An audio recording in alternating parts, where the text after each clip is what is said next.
dengan sempurna supaya dia paham betul ya. Benar-benar. Silakan. 25 Desember. Eh sebenarnya simple ya. Bentar ya. Saya buka datanya ya. Gini. Sebelum kita meragukan itu, coba kita lihat gereja-gereja purba. Ya, misalnya ada suatu dokumen ya yang bernama dokumen Didaskalia Apostolorum Koptik. Dia bunyinya itu tahun 189. Berkata begini, rayakanlah Natal pada tanggal 29 bulan Mesir Kiyah. Itu sejajar dengan kalender Gregorian 25 Desember. Gini, perayaan coba gereja purba di tanah suci di Israel itu mensejajarkan hari raya Natal itu dengan hari raya Hanukkah. Ya, itu pada tanggal 25 bulan ke-9. Bulan ke-9 itu bulan Kislev di dalam 1 Makabe Deuterokanonika. Ya, di dalam 1 Makabe 4 ayat 52 ya. Nah, yaitu ketika musim dingin ya. Yohanes 10 ayat 32. Nah, perayaan itu dimulai dari tanggal 25 bulan Kislev Hanukkah tadi ya. Kita buka langsung dari Alkitab aja lah. Capek kali. Lukas, kita buka di Lukas. Sumbernya Alkitab sendiri ya. Maaf ya. Kita baca dari ayat 5, Lukas 1 ayat 5. Pada zaman Herodes Raja Yudea, ada seorang imam yang bernama Zakaria dari rombongan Abia. Rombongan Abia ini adalah rombongan Lewi golongan ke-8 ya. Istrinya berasal dari keturunan Harun, namanya Elisabeth. Nah, ayat 10. Pada waktu pembakaran dupa, kalau dia dari Lewi dan dia membakar dupa, artinya sedang melakukan hari raya Yom Ki? Apa? Yom Ki? Kippur. Yom Kippur, Yom Kippur. Hari raya Pendamaian. Ya. Pada waktu pembakaran dupa, seluruh umat berkumpul di luar dan bersembahyang. Lalu tampaklah kepada Zakaria seorang malaikat Tuhan berdiri di sebelah kanan mezbah pembakaran dupa. Melihat hal itu ia terkejut dan menjadi takut. Namun malaikat itu berkata kepadanya, "Jangan takut hai Zakaria, sebab doamu telah dikabulkan. Elisabeth istrimu akan melahirkan seorang anak laki-laki bagimu, dan engkau harus menamai dia Yohanes." Jadi ingat Jurne, Yohanes diberitahu bahwa dia sedang dikandung oleh istrinya Imam Zakaria. Itu adalah pada hari raya Yom Kippur, hari raya pendamaian. Hari raya Yom Kippur itu tanggal 25 September. Kamu boleh cek nanti di Google. Ya, 25 September itu adalah hari raya Yom Kippur. Ya. Lalu ayat 26. Dalam bulan yang ke-6, malaikat Gabriel disuruh Allah pergi ke kota bernama Nazaret di Galilea kepada seorang perawan yang bertunangan dengan seorang bernama Yusuf dari keluarga Daud. Nama perawan itu Maria. Ketika datang kepada Maria, malaikat itu berkata, "Salam hai engkau yang dikaruniai, Tuhan menyertai engkau." Maria terkejut mendengar perkataan itu, lalu bertanya di dalam hatinya, "Apa maksud salammu itu?" Kata malaikat itu kepadanya, "Jangan takut hai Maria, sebab engkau beroleh anugerah di hadapan Allah. Sesungguhnya engkau akan mengandung dan melahirkan seorang anak laki-laki, dan engkau harus menamai dia Yesus." Jadi, kabar Maria bahwa Maria sedang mengandung Yesus itu adalah 6 bulan dari hari raya Yom Kippur. Berarti 6 bulan dari 25 September. Itu bulan apa? Maret. September, Oktober, November, Desember, Januari, Februari, Maret. Ya, bulan Maret. Berarti Maria mengandung pada tanggal 25 bulan Maret karena 6 bulan setelah itu. Nah, 9 bulan setelah bulan Maret itu bulan apa? Desember. Jadi Yesus dikandung selama 9 bulan dan dia lahir 25 Desember. Itu dari Alkitab sendiri. Dan itu didukung sejarah-sejarah. Tadi saya bawakan dokumen Didaskalia Apostolorum Koptik. Ya, itu dokumen gereja purba bahwa mereka Natal pada tanggal 25 Desember. 29 bulan Mesir Kiyah. Ya. 29 bulan Mesir Kiyah itu ya itu tadi. Bulan Desember. Gitu. Ya, I see Kak. Makasih jawabannya. Oke, itu ya. Iya, terima kasih. Ya, Tuhan berkati. Dan berkati. Iya, saya mau tanya di Ibrani 4 ayat 3 itu. Ibrani 4 ayat 3. Iya, Apa yang mau Bapak tanya? kan dia bunyinya begini, sebab kita yang beriman ini berarti kan percaya Yesus, akan masuk ke tempat perhentian seperti yang ia katakan. Tapi kok kontradiksi ya? Dibilang begini, sehingga aku bersumpah dalam murkaku, mereka takkan masuk ke tempat perhentianku, sekalipun pekerjaannya sudah selesai sejak dunia dijadikan. Saya nggak ngerti ayat ini. Sebab kita yang beriman akan masuk ke dalam tempat perhentian seperti yang ia katakan. Itu dikutip ya. Sehingga aku bersumpah dalam murkaku, mereka tak akan masuk ke tempat perhentianku sekalipun pekerjaannya sudah selesai sejak dunia dijadikan. Nah, ini artinya Pak, hanya kita orang yang percaya tentang keselamatan dari Kristus yang memasuki perhentian rohani yang disediakan Allah. Ini berbicara tentang bahwa Kristus itu telah mengambil alih semua beban dan dosa kita dan memberikan perhentian, pengampunan, keselamatan, dan rohnya yang kudus kepada kita. Coba kita buka dalam Matius 11 ayat 28. Marilah kepadaku semua yang letih lesu dan berbeban berat, aku akan memberikan kelegaan kepadamu. Pikulah kuk. Kuk itu beban. Kuk itu, para rabi itu punya, Yesus itu kan rabi ya. Para rabi itu punya kuk. Jadi kalau rabi itu mau mengikuti, kalau ada orang yang pengen mengikuti rabi itu aku bilang pikulah kuk. Kuknya itu bisa tafsiran kitab suci, bla bla bla dan lain-lain. Maka Yesus berkata, aku memberikan kelegaan kepadamu yang lemah dan letih lesu. Nah, tetapi maksud ayat yang sehingga mereka tak akan masuk ke tempat perhentianku sekalipun pekerjaannya sudah selesai sejak dunia dijadikan. Ini berarti bahwa dalam hidup ini, dalam hidup sekarang ini, ya, perhentian kita hanya sebagian saja. Belum penuh. Karena kita masih berjalan dan mengembara di dunia yang keras ini. Makanya ada ayat Alkitab berkata, kerjakanlah keselamatanmu. Ya. Nah, jadi karena kita masih mengembara di bumi ini, perhentian yang penuh itu belum kita dapatkan. Itu akan kita dapatkan apabila kita setia ketika kita mendapatkan perhentian di Firdaus. Nah, yang tidak setia, mereka tidak akan masuk ke dalam tempat perhentian itu. Di dalam murkaku, itu merujuk kepada mereka yang tidak setia. Itu. Ya, jadi ini sebenarnya tentang apa ya? Dua hal yang berbeda antara orang yang setia dengan orang yang tidak setia. Ada orang yang setia di dalam panggilan itu dan di dalam perjuangan dunia yang keras ini, dia belum sempurna masuk dalam perhentian itu, dan ketika dia setia dia akan sempurna di Firdaus. Tapi ketika dia mengambil bagian di dalam Tuhan, dia mendapatkan perhentian yang tidak sempurna, tetapi dia tidak setia, dia tidak akan mendapatkan kesempurnaan itu, dan di dalam itulah murka Tuhan berlaku. Makanya dikatakan setialah sampai mati. Gitu ya. Berarti yang saya tangkap,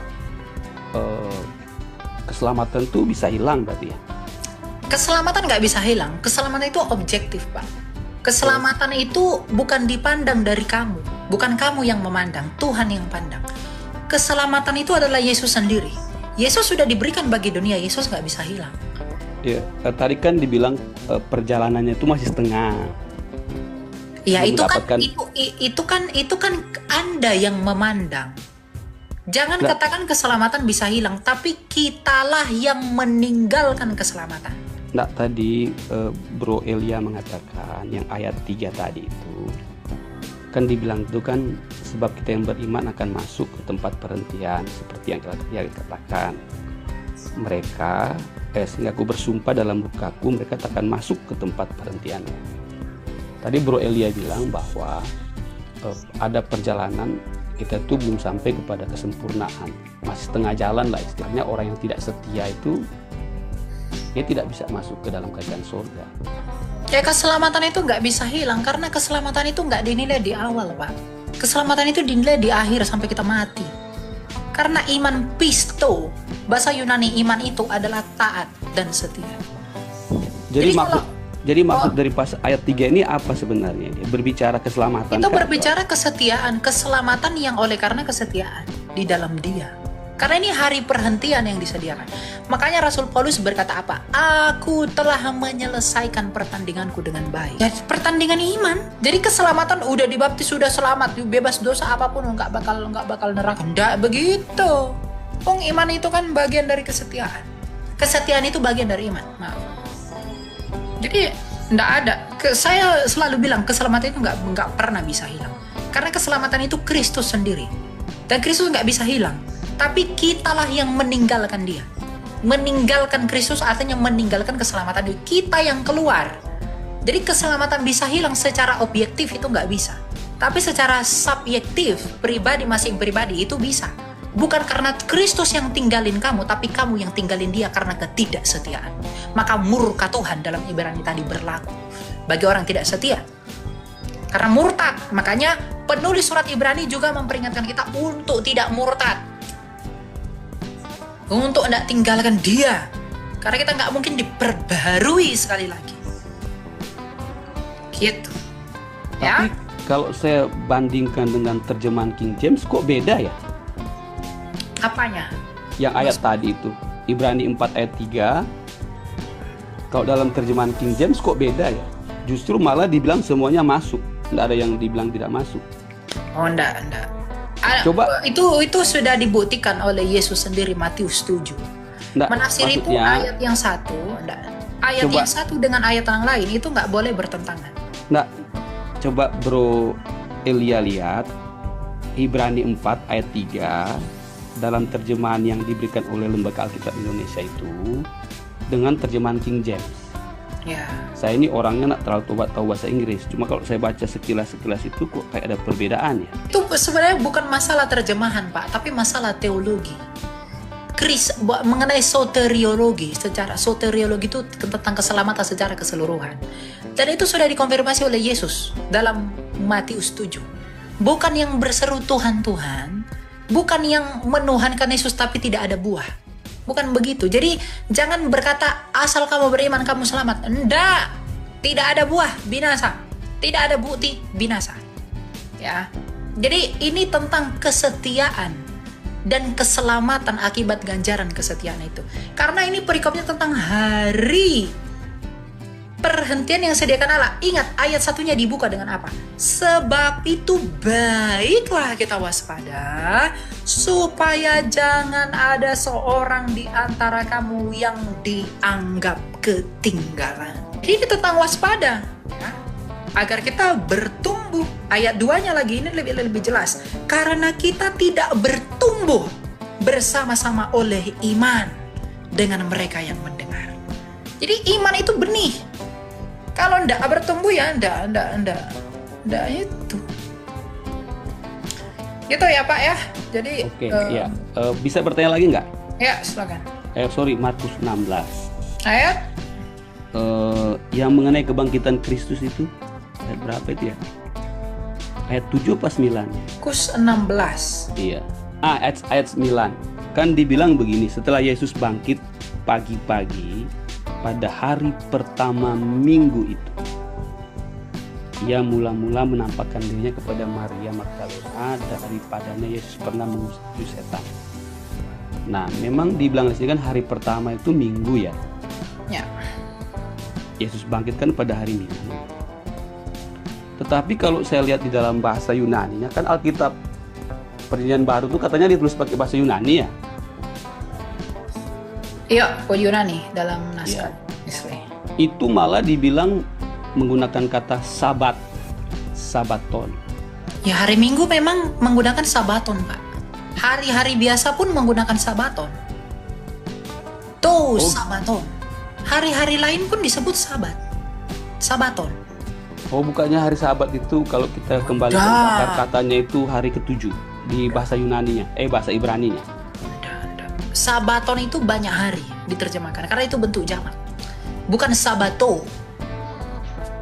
Bentar ya. Markus. Bukannya kalau saya lihat dari terjemahan Strong itu malah dibilang akar katanya dari Sabat. Hebrew Sabat. Iya, tetapi di dalam kaidah Yunani itu sabaton itu banyak hari. Makanya ketika orang-orang Advent memaksa sabat itu hari ketujuh, dia nggak bisa jawab itu sabaton itu. Karena disebut juga untuk hari-hari lain. Sabaton tadi.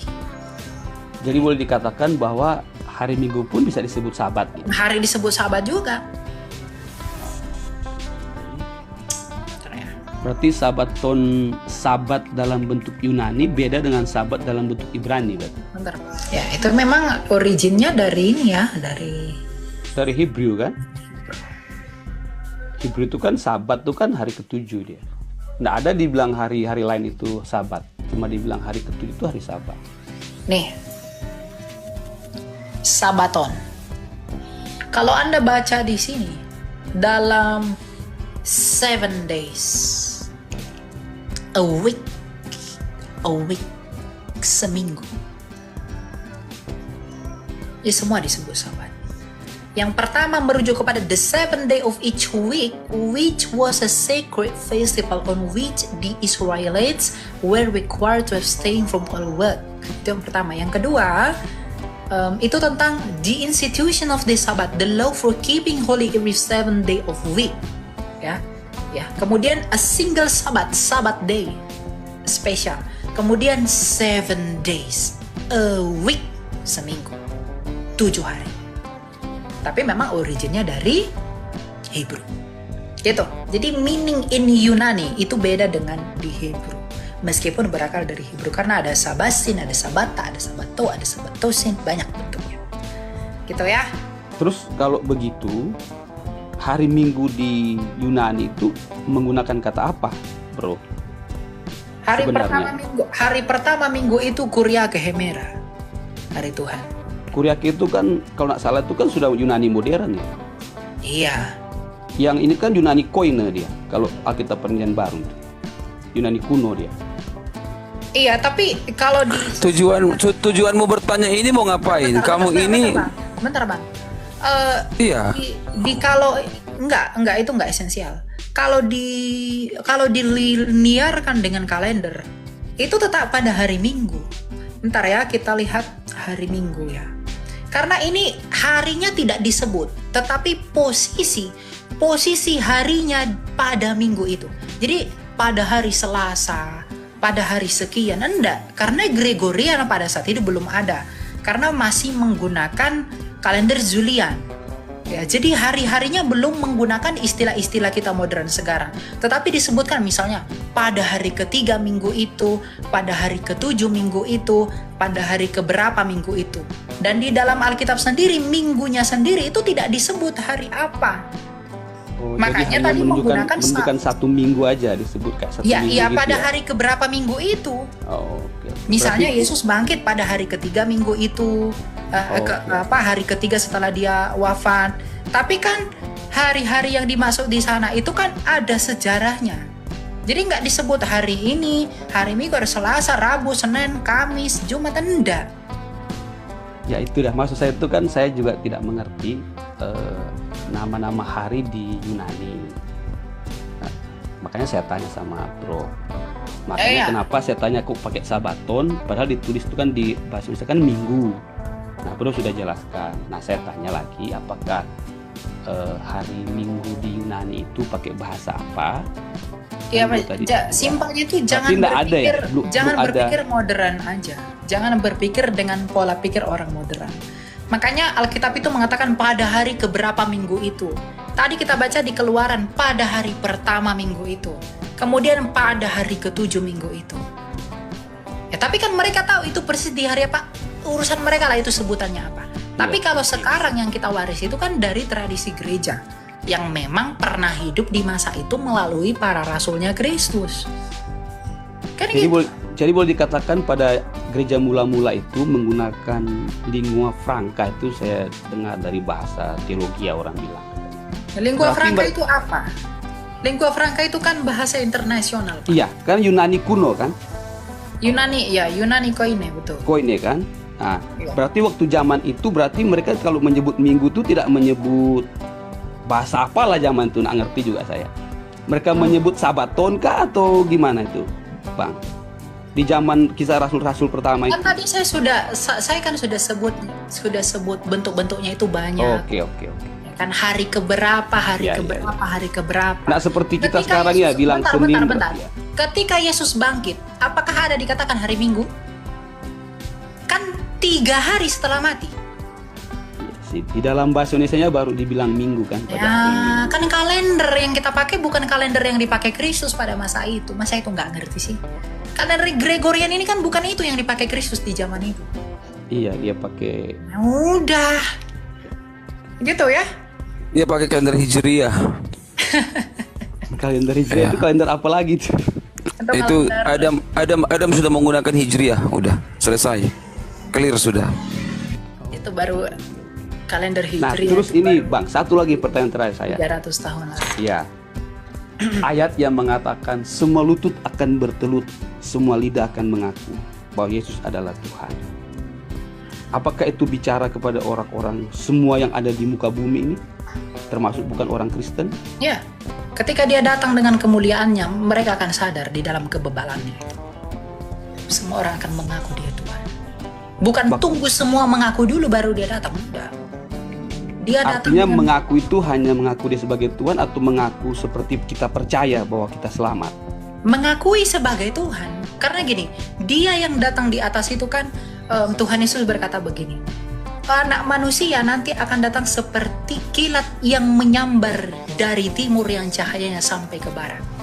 Jadi dia akan datang dengan kemuliaannya diiringi malaikat-malaikatnya dan orang-orang kudus yang ada di sorga.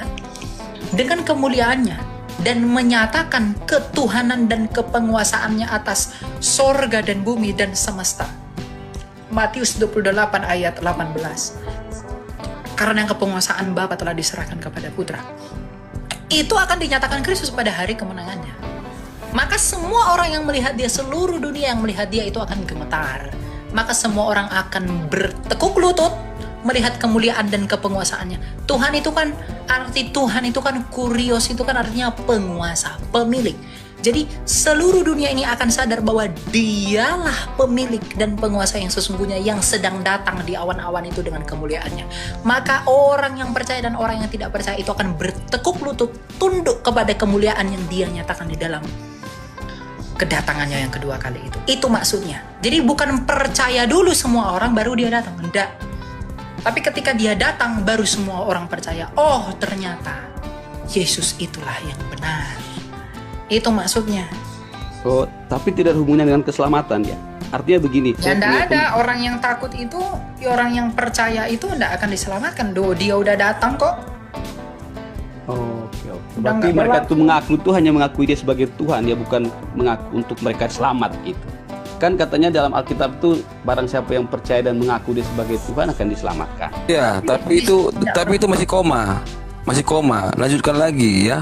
Bukan berarti memanggil Tuhan akan selamatkan, tapi melakukan kehendak Bapa. Jadi ketika kita membaca Alkitab itu jangan diambil arti ini, oh berarti ini petunjuknya gitu. Enggak ya. Kita ambil keseluruhan dari apa yang Tuhan Yesus ajarkan kepada kita. Ya, bukan berarti kita panggil mengaku Yesus Tuhan. Iblis pun mengaku Yesus Tuhan, tetapi dia tidak melakukan kehendak Bapa. Apa kehendak Bapa itu? Itu bahwasanya dia percaya kepada Bapa sebagai pencipta langit dan bumi, dan Yesus Kristus adalah anak yang dia utus. Itulah hidup yang kekal itu. Ya, Bertekuk dan lakukanlah buah-buah roh itu. bertekuk lutut di sana juga dalam pengertian penyesalan mereka. Penyesalan mereka bahwa mereka tidak mau menerima Kristus. Jadi mereka bertekuk lutut karena nggak ada yang bisa mereka lakukan. Ya udah binasa. Oh, itu sudah kayak sudah hari terakhir gitu ya? Ya, dia sudah datang. Pertobatan tidak ada lagi. Ya Gitu oke, terima kasih buat Ya, ya. seri-seri.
Ya itulah tadi teman-teman ya, diskusi yang sangat luar biasa dari Eliam Miron dan para penanya, para polemikus. Itu diskusi yang bisa membuat kita mengerti atau tercerahkan tentang apa alasan dari semua yang kita lakukan sebagai orang Kristen. Kadang kita melakukan hal yang menjadi rutinitas sebagai orang Kristen, tapi kita tidak tahu apa alasannya. Contoh yang mereka bicarakan adalah kenapa kita merayakan Natal atau kelahiran Yesus itu pada tanggal 25 Desember. Itu semua ada alasannya. Dan Eliam Miron sudah menjelaskan itu semua dengan sangat detail, dengan fakta-fakta sejarah, dengan apa yang ada di Alkitab. Dia menjelaskan itu semua supaya orang-orang yang tidak tahu tentang hal itu hanya mengikuti saja sebagai sebuah ritual atau bagian dari tradisi keagamaan, mereka akhirnya mengerti. Kita jadi mengerti bahwa ternyata itu alasannya. Ternyata kita lakukan ini ada alasannya di balik. Ada fakta di baliknya, tidak hanya terjadi begitu saja. Nah, disitulah banyak orang Muslim atau orang yang belum percaya, mereka mencoba untuk mempertanyakan hal-hal itu. Jadi mereka mencoba untuk kita tes orang Kristen ini, apakah mereka tahu alasannya. Sebenarnya mereka tidak ingin mencari tahu apa alasannya, tapi mereka hanya ingin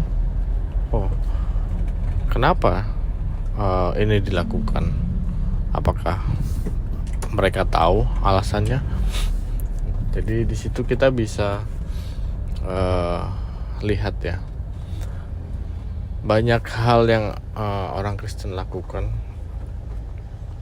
tapi kita tidak tahu alasannya. Disitulah orang Muslim menggunakannya sebagai senjata atau sebagai alat untuk menyerang kita, bahwa banyak hal-hal yang dianggap tidak masuk akal oleh mereka, dan itu dipertanyakan oleh orang Kristen, dipertanyakan oleh Eliam Miron. Dan di situ Eliam Miron bisa menjawab dengan baik. Dia bisa menunjukkan semua bukti fakta sejarah yang akhirnya membungkam asumsi mereka atau anggapan jelek mereka. Karena memang banyak sekali hal yang tidak selalu diungkap di dalam sebuah gereja ataupun sekolah, tentang fakta-fakta sejarah, alasan kenapa kita melakukan ini, alasan ini dan lain sebagainya. Karena memang itu sangat banyak, tapi kita harus sedikit-sedikit mencoba mencari tahu apa hal-hal yang harus kita ketahui sebagai orang Kristen, supaya asumsi itu terpatahkan dari beberapa orang Muslim yang mencoba untuk mempertanyakan. Dan kalau kita mau cari tahu, sebenarnya dari pihak Muslim sangat banyak hal yang tidak ada jawabannya. Mereka tidak punya jawaban yang jelas tentang beberapa hal yang mereka lakukan, karena mereka hanya melakukannya. Mereka tidak mengerti alasan dibalik itu semua. Jadi menurut saya itu sesuatu yang agak tidak jelas tujuannya, karena mereka tidak tahu apa alasan dibalik semua yang mereka lakukan itu. Mereka hanya melakukannya karena mengikuti dari orang tua, karena mengikuti tradisi yang mungkin sudah dipengaruhi oleh daerah setempat.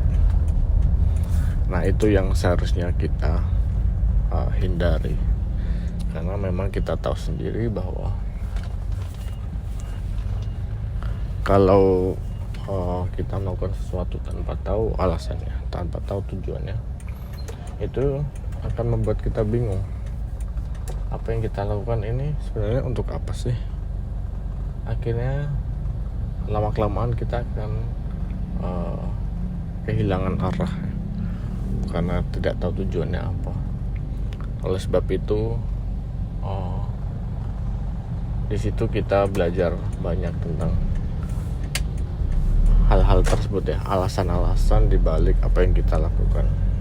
Karena memang di firman Tuhan dikatakan, carilah dahulu kerajaan Allah, maka semuanya itu akan ditambahkan kepadamu. Jadi kita harus mencari tahu apa yang kita percayai, apa yang pengen kita lakukan. Kita cari tahu apa alasannya.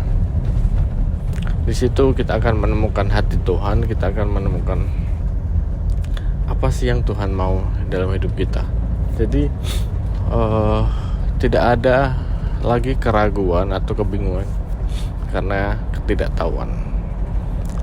Nah, ketidaktahuan itu bisa diatasi dengan belajar baca Alkitab, tapi itu tidak dilakukan oleh para polemikusin ya, atau pihak-pihak di pihak sebelah. Mereka membaca kitabnya, mereka bahkan menghafal kitabnya, tapi sebagian besar mereka tidak mengerti apa yang mereka hafalkan, apa yang mereka baca, ataupun sebuah tradisi atau ritual yang mereka lakukan, mereka nggak tahu apa sebenarnya alasannya. Jadi akhirnya ya itu yang mereka lakukan untuk menutupi ketidaktahuan itu. Mereka menanyakan ke pihak kita sebagai orang Kristen untuk mempertanyakan apa saja yang mereka pikir itu tidak masuk akal. Dan itu tidak masuk akal untuk mereka ya. Buat kita yang tahu alasannya, itu sangat punya dasar yang kuat, punya dasar yang jelas. Tapi untuk orang yang tidak mengerti apa alasannya, mereka akan kebingungan, menganggap ini sesuatu yang bodoh, sesuatu yang konyol, dan mereka mengolok-olok dan menghina hal itu kepada kita sebagai orang Kristen.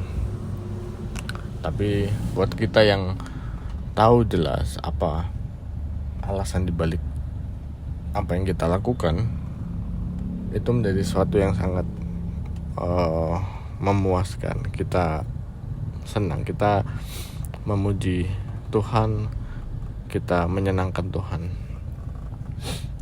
Jadi ya sejauh yang saya pahami di dalam diskusi itu sangat banyak hal yang tidak sesuai dengan apa yang mereka pahami. Mereka menanyakan, bahkan mereka mencari tahu di Alkitab, tapi hanya bagian yang ingin mereka serang saja, atau bagian yang ingin mereka ambil ayatnya, lalu mereka bertanya, ini seperti ini kenapa? Padahal seperti ini. Jadi mereka mencoba menabrak-nabrakkan ayat dengan ayat yang lain, dan itu membuat mungkin sebagian orang yang tidak tahu bingung atau bahkan percaya dengan asumsi tersebut. Jadi kita harus hati-hati dengan hal itu, karena itu bisa menyesatkan ya, dan kita tidak mau itu terjadi.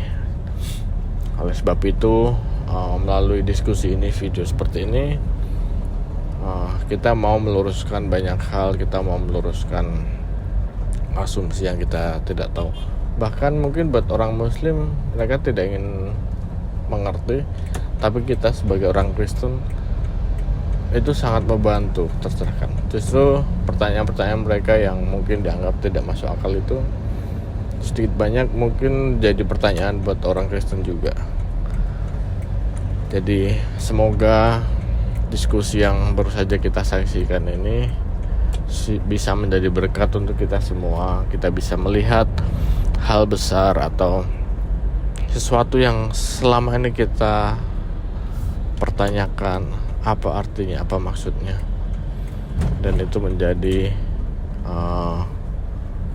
kita lebih percaya diri dengan apa yang kita percayai. Nah, dibalik itu mungkin kita harus juga mencari tahu secara pribadi apa saja yang harus kita lakukan di sini, karena dengan adanya video ini kita bisa menambah wawasan kita, menambah pengetahuan kita sebagai orang Kristen, ya. Di situ kita bisa, ya. Jadi di situ kita bisa melihat bahwa hal ini bisa sangat penting untuk kita sebagai orang Kristen dan juga untuk mereka yang belum percaya. Jadi ya, terima kasih teman-teman untuk dukungannya sudah menonton video ini sampai selesai. Dukung terus channel ini melalui like, subscribe, like, comment, dan share ke banyak platform sosial media teman-teman semuanya, sehingga semakin banyak lagi orang yang bisa dimenangkan atau percaya kepada Tuhan Yesus melalui video-video seperti ini. Terima kasih teman-teman semuanya. Tuhan Yesus memberkati. Shalom.